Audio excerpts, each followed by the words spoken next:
manusia yang dikendalikan nafsu lebih puas daripada binatang. Saya punya ungkapan lama, sebuas-buasnya kerbau makanannya tetap rumput. Saya belum pernah dengar ada kerbau terlalu buas lalu makan roti. Betul.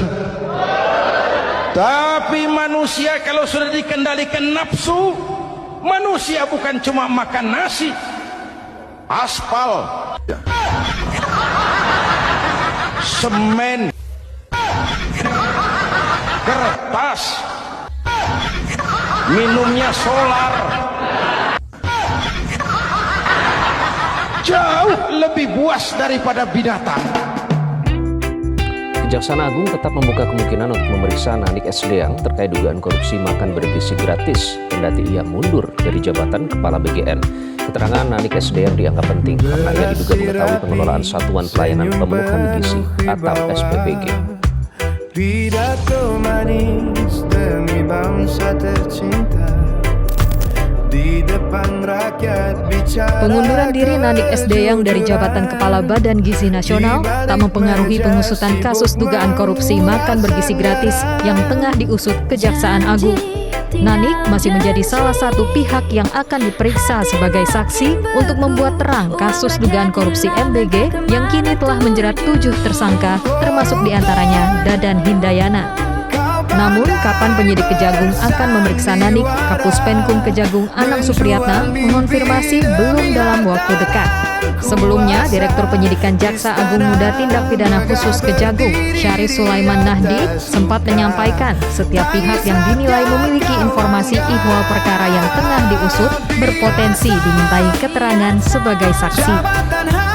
Semua orang yang mengetahui, mengalami itu berpotensi diperiksa sebagai saksi, ya berpotensi ya. Tapi semua orang sebagai saksi itu belum tentu dia melakukan penyimpangan tindak pidana. Ya.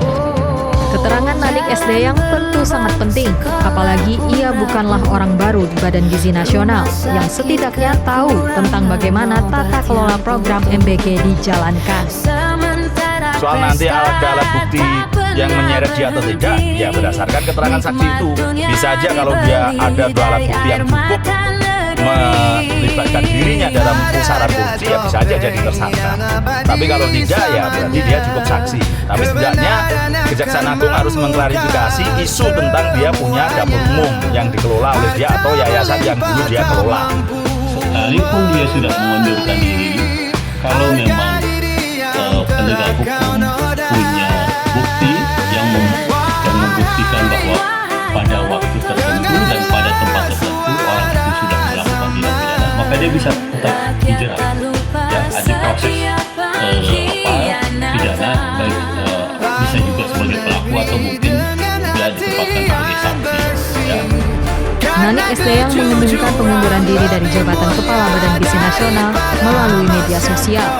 Padahal belum genap 2 bulan ia menggantikan Dadan Hindayana yang tersangkut korupsi di lembaga itu. Tim Liputan Metro TV. Jelajahi cara baru mendapatkan informasi. Download Metro TV Extend sekarang.